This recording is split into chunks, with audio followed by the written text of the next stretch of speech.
The sky over New Mumbai burned orange as Commander Raj Mehta watched the first wave of Krik's warships break through Earth's orbital defense grid. His hands gripped the railing of the command bunker so hard his knuckles turned white. Behind him, dozens of screens showed the same horrifying image from different angles.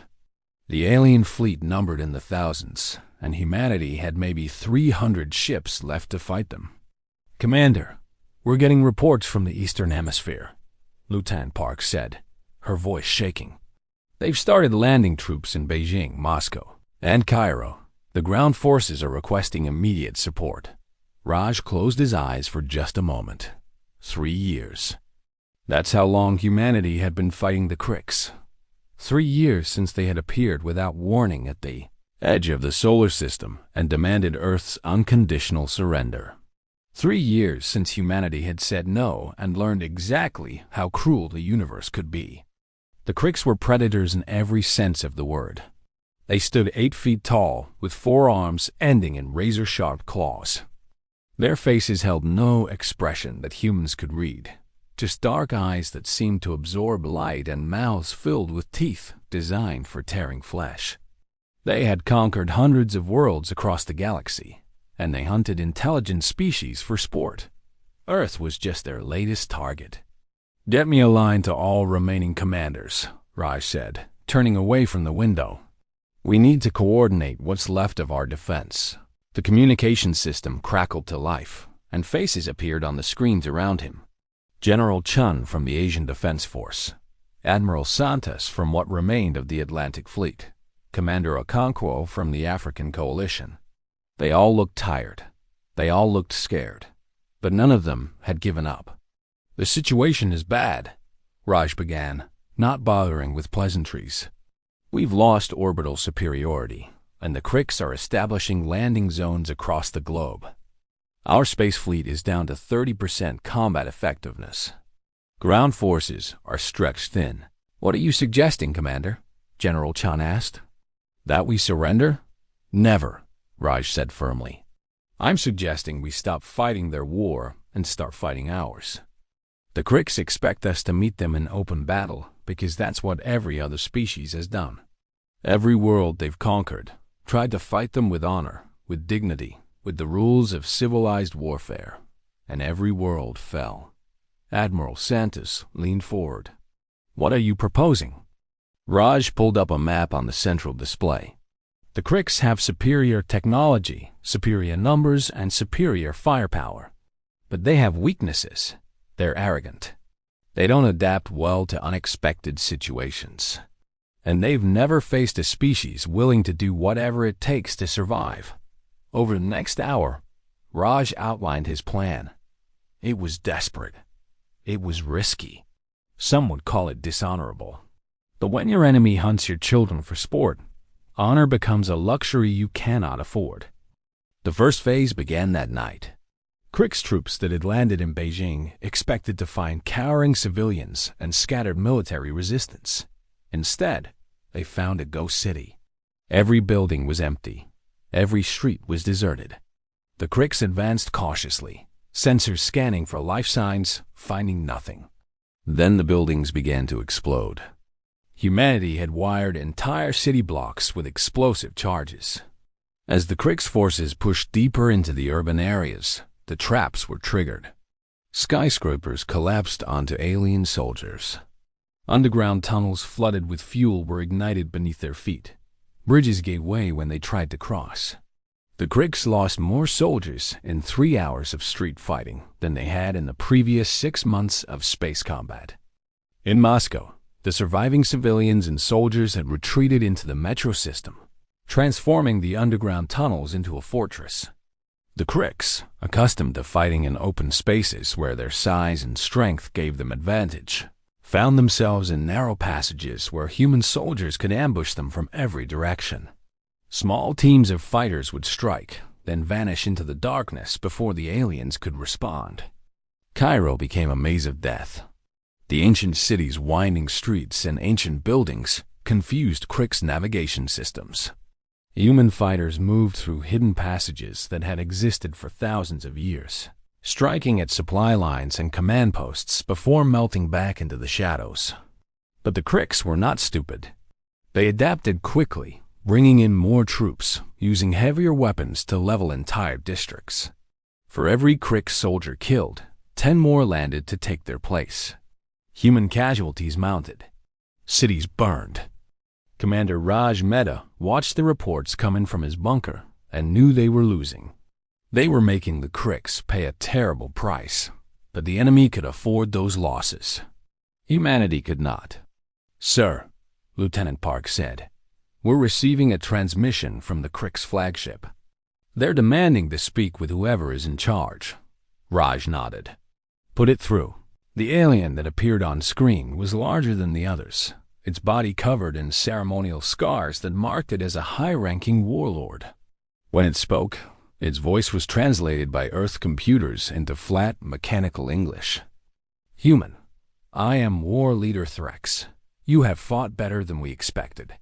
Your species has earned our attention. But this changes nothing. Surrender now, and we will make your deaths quick. Continue to resist, and we will hunt your kind across this galaxy until not a single human remains alive." Raj stared at the alien face on the screen. He thought about his wife, who had died when the Kricks bombed New Delhi 2 years ago. He thought about his daughter, who was hiding somewhere in the mountains with millions of other civilian survivors. He thought about the billions of humans who had already died, and the billions more who would die if he gave up. "War Leader Threx," Raj said slowly, "humanity has a message for you and your kind." He paused, letting the moment stretch. "We are not your prey. We are not your victims. We are the species that survived ice ages, plagues, and world wars. We split the atom and walked on our moon. We have spent our entire existence fighting against extinction, and we have always won. You think you understand predators? You think you understand survival? You have no idea what humans are capable of when we have nothing left to lose." Raj leaned closer to the camera. "So here's my answer to your demand for surrender. Come and take our world if you can.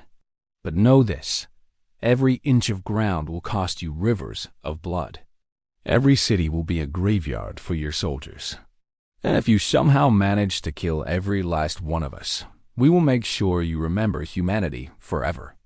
We will be the nightmare that haunts your species for 10,000 generations." He cut the transmission. Lieutenant Park was staring at him with wide eyes. "Commander, what do we do now?" Raj looked at the map showing Kricks' forces spreading across the planet like a disease. He looked at the dwindling numbers representing human resistance. And he smiled, because he had one more card to play. "Now," he said, "we show them why humans are the most dangerous species in the galaxy." The secret had been kept for 2 years. While the Kricks had been busy with their invasion, a small team of scientists and engineers had been working in a hidden facility deep beneath the Antarctic ice. They had been studying a crashed Crick scout ship, reverse engineering its technology. And they had built something, Project Avatar. Raj activated a secure channel. "Dr. Patel, this is Commander Mehta. Is the prototype ready?" The face that appeared on screen belonged to a woman in her 60s, her gray hair pulled back in a tight bun. Dr. Ananya Patel was the head of Earth's most secret research program. "Ready" is a strong word, Commander, but it's functional. Barely. Good enough. Begin the awakening protocol. Deep beneath the ice, machines hum to life. Banks of computers process more data than the human brain could comprehend. And in a chamber at the heart of the facility, a figure opened its eyes for the first time. The avatar was not a robot. It was not a clone. It was something that humanity had never created before, a fusion of human consciousness, Crick's biotechnology, and Earth's most advanced artificial intelligence. A being designed specifically to fight the Cricks on equal terms. Its name was Arjun, and inside its synthetic body lived the digitally preserved mind of the greatest soldier humanity had ever produced. A warrior who had died fighting the Cricks in the early days of the invasion, whose brain patterns had been captured and stored for this moment. Arjun opened its hands and looked at them. The skin was synthetic, indistinguishable from real human flesh, but beneath it lay muscles made of nanomachine-enhanced polymers and bones of reinforced carbon fiber. Its eyes could see across the entire electromagnetic spectrum. Its reflexes were 10 times faster than any natural human. And its mind contained not just the memories and skills of a legendary soldier, but access to every piece of tactical knowledge humanity had gathered about the Krix. System status? Arjun asked, and its voice came out deeper than it remembered. All systems nominal, a technician reported nervously. Motor functions, sensory input, cognitive processes, all testing at 100%.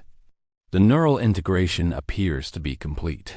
Arjun stood up, and even that simple motion felt strange. This body was stronger, faster, more capable than the flesh it remembered. But it was also different, disconnected from the warmth and vulnerability of being human. "Show me the tactical situation," Arjun said. Screens lit up around the chamber, displaying the global battlefield. The Krix were winning. That much was obvious. Their forces controlled most major population centers. Human resistance was fragmenting, falling back to defensive positions in mountains, deserts, and underground bunkers. But Arjun saw something else in the data. Patterns, weaknesses, opportunities. "Their supply lines are overextended," Arjun said. "They've spread too fast, too far. The local commanders are acting independently, not coordinating with each other. And here," it pointed at a cluster of Krix warships orbiting over the Pacific Ocean, "their flagship is vulnerable. War leader Threx is overconfident. He thinks he's already won." Dr. Patel studied the screens. "Even if you're right, one soldier can't change the course of a war. Not even one like you." Arjun turned to face her. "I'm not going to win this war alone, Doctor. I'm going to show humanity how to win it. I'm going to prove that we can beat them. And that proof will be worth more than 1,000 armies."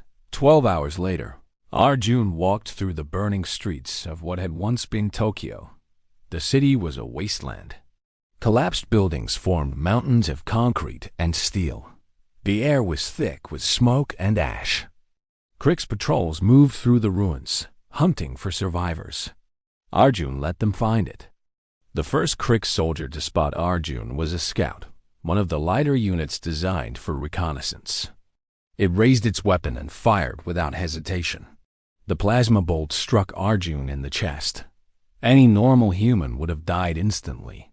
Arjun simply brushed the scorch mark from its clothing and kept walking. The scout froze in confusion. Then Arjun was on top of it, moving faster than the alien's eyes could track. One hand grabbed the scout's primary arm and twisted, snapping it at the joint. The other hand drove forward into the creature's skull. The scout dropped without making a sound. Arjun picked up the fallen weapon and moved deeper into the city.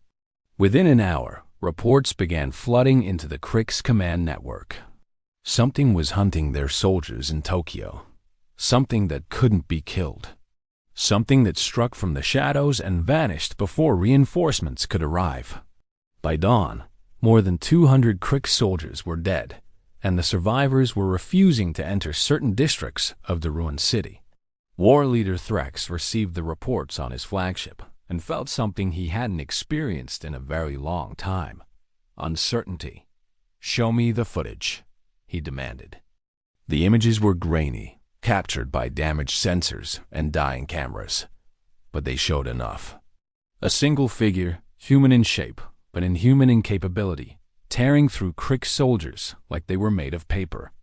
Moving faster than any creature Threx had ever seen. Taking hits that should have been lethal and shaking them off like rain. "What is this?" Threx asked his officers.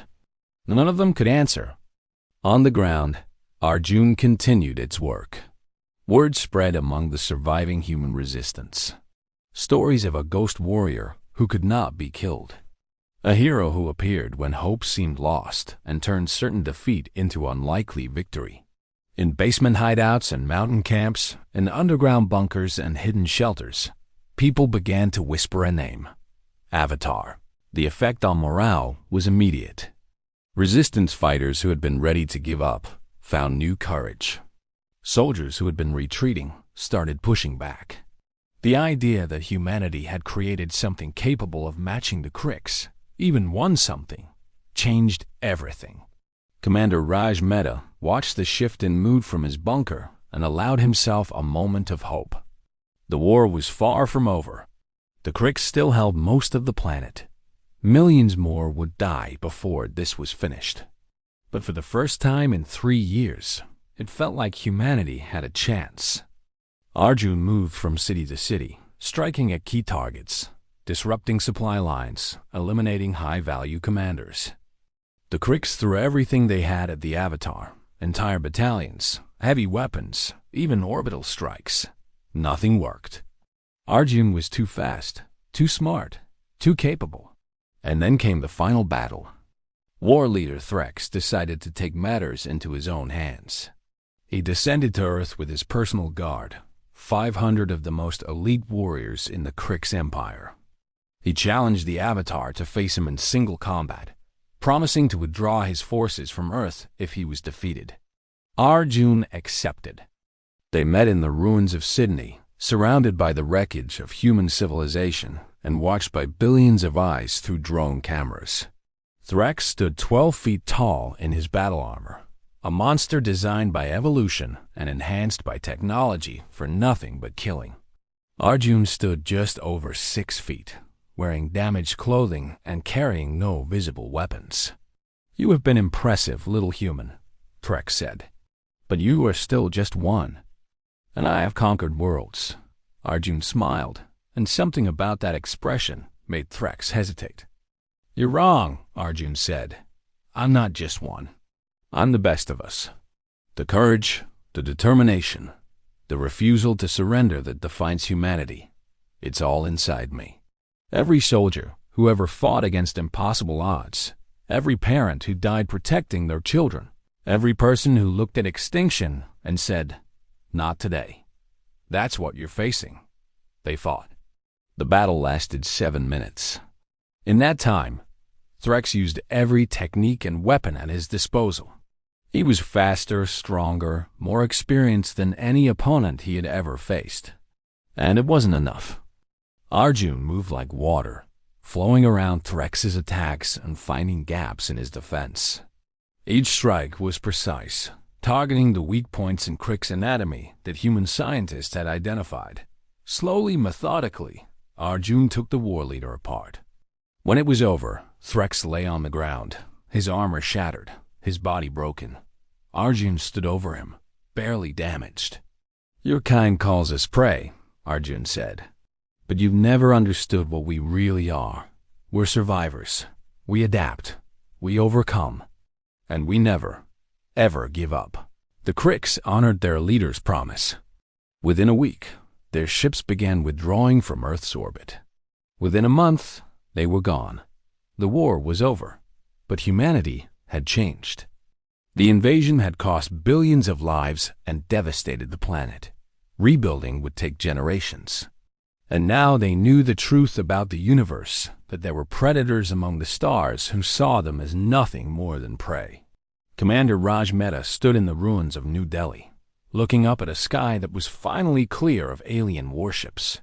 Beside him, Arjun stood in silence. "What happens to you now?" Raj asked. Arjun was quiet for a long moment.